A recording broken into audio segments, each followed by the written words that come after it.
This is the OnePlus 8T. I've had this device for more than 1 year now, and while having mixed thoughts about it at first, I've really come to enjoy this phone.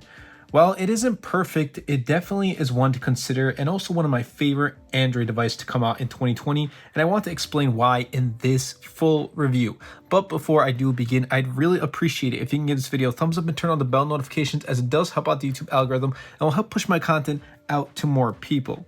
Anyway, let's dive right in.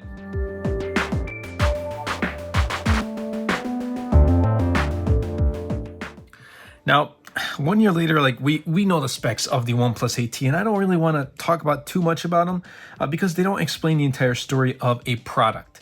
The first thing I felt when I picked up the OnePlus 8T was the fact of how light this device was.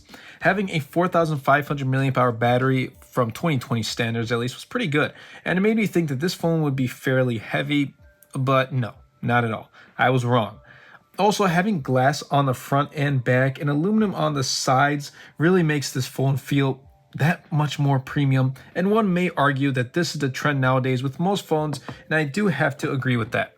Thank you again for OnePlus for sticking with the alert slider. I wish every phone manufacturer would add this, but oh well.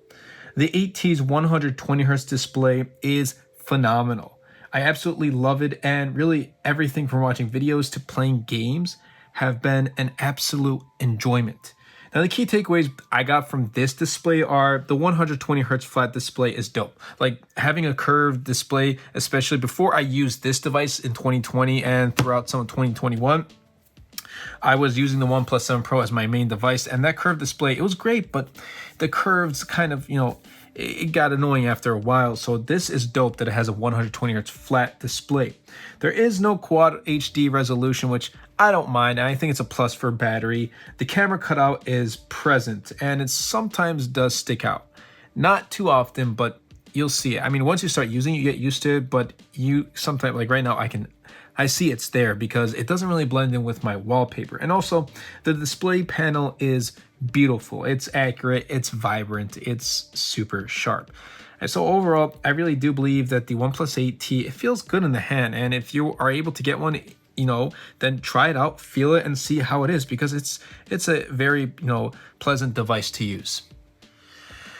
Oxygen OS 11. Android 11. Cool. So software has been a different experience for me. Yeah, I don't like the way OnePlus is going, especially now that it will be adopting ColorOS with its future updates. The design change with Oxygen OS 11 that came last year was alright, but started to lose its stock Android feel to it. I mean, nonetheless, software performance has been buttery smooth. Even after an entire year, I haven't come across any hiccups or stutters or when using the phone. So clearly, the Snapdragon 865 inside its chip and software optimization, they've been performing really well. Now, in terms of usage, watching videos and playing games, like I said, like Call of Duty earlier, was they're also a breeze when using the OnePlus 8T. For me, it's about how well the phone performs when I keep open apps in the background, since I'm frequently changing apps. I'm always switching from one app to another, so I need to have my apps open in the background. And guess what? It's been awesome. Every app was able to stay open and continue to run in the background without any issue whatsoever. Now, using this phone has been just an absolute breeze, and I think, having that 12 gigs of RAM really does show how, it's useful it is. If you're looking for a phone with quality performance, the 1 year old OnePlus 8T, I think this is one to consider. So when OnePlus announced the OnePlus 8T, they said the camera was an area that they've quote unquote worked on for the 8T. But if you ask me, they could have done much better. And the 9 Pro and OnePlus 9 from 2021, they're kind of proof. The OnePlus 8T comes equipped with 4 cameras, and I wish that the choices were different. We're getting a main 48 megapixel with an aperture of 1.7, and it does perform fairly well in daylight. Then we have a 60 megapixel ultra wide camera with a 123-degree field of view, which I appreciate. The larger the degree, the more you're going to get inside your photo when you're taking a photo. The more subject you can get inside your photo, and I do appreciate that. Then we have a 5 megapixel macro camera, and it's definitely better than those 2 megapixel cameras that we've seen before. Lastly, we get a 2 megapixel monochrome lens, and yeah, I don't use it. I really don't. Now, guys, don't get me wrong. It's not a bad camera by any means. It's just that, and if I'm being honest, I have set my standards pretty high when I probably shouldn't be, but I know. However, especially after using the iPhone 13 Pro Max since its release, it made me realize how much, OnePlus has to catch up to, because, OnePlus has a lot, especially if you want to compare it to something like the iPhone 13 Pro Max. That's just, how good it is. I'm using the iPhone 13 Pro Max for my business and for my YouTube channel. So if I can do it for that, that shows how good that device is.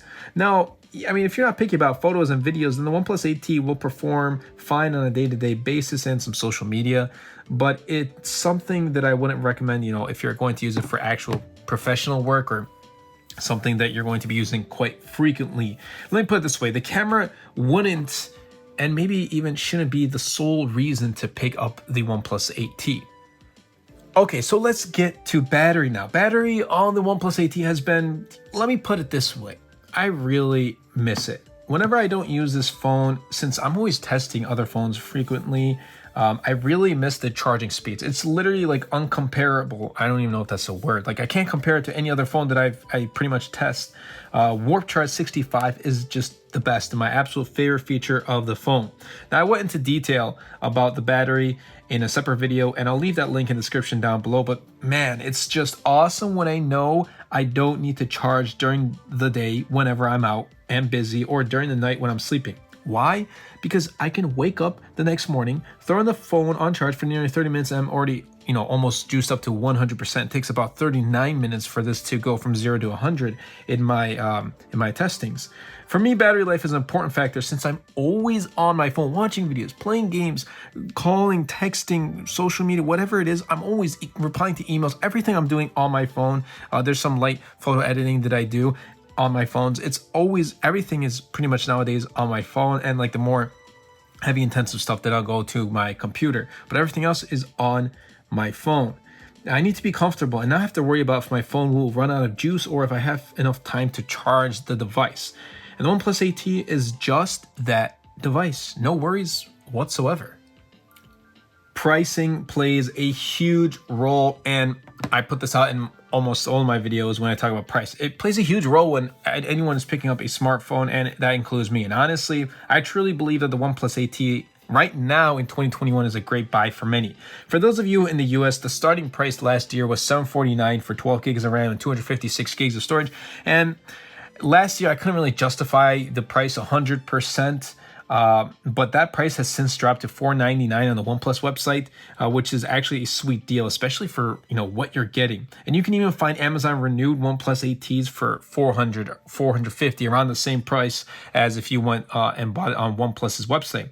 So after 1 year, I think that the OnePlus 8T is definitely worth the buy. You're getting awesome performance, speedy performance, powerful specs. You just can't go wrong. So the question is the OnePlus 8T worth it 1 year later in 2021? Last year, in my review, I thought it was really hard to justify if it's, truly worth $750, because in the end, price played a huge role. You're getting amazing battery life and charging speeds. You're getting amazing performance and all of that good stuff and powerful specs. And you're getting a decent camera. I mean, not a recommended camera in my case, but a camera that's going to just get, normal day photos, or a quick, if you're going to take a quick, photo of what you're doing, then yeah, it's fine. But for everything else, it's been awesome. Now, last year, like I said, it was hard to justify because of that price. But for this year, I truly believe that's worth it. And that's really because of that drop in price. When it was priced at $749, I thought it was a good phone, but difficult, like I said, to fully justify its price. However, with this price reduction and its overall performance, I can actually recommend this device even if it's 1 year old now. You're going to be getting Android 12 and hopefully Android 13, so another 2 more years of device software upgrades with this. I can, actually recommend this device. That's just pretty good. Last year, I wish I could, but I couldn't. This year, I truly can. It doesn't matter if it's a 1 year old device. It still performs like a champ. You don't really need to go out and buy the latest and greatest. Would it be nice if you did? Yes, it would, but like I said, you don't need to buy the latest and greatest. This is an awesome phone in 2021. one. But that about wraps up this video. I hope you guys did enjoy. If you did, don't forget to smash that subscribe button, give the video a like, and share the video because it really does mean a lot. All of your support, it means so much to the channel and to me, and I want to thank each and every one of you for supporting the channel, watching my videos. You guys make my dreams become a reality. Anyway, that's been it from me, and I'll catch you guys in the very next episode.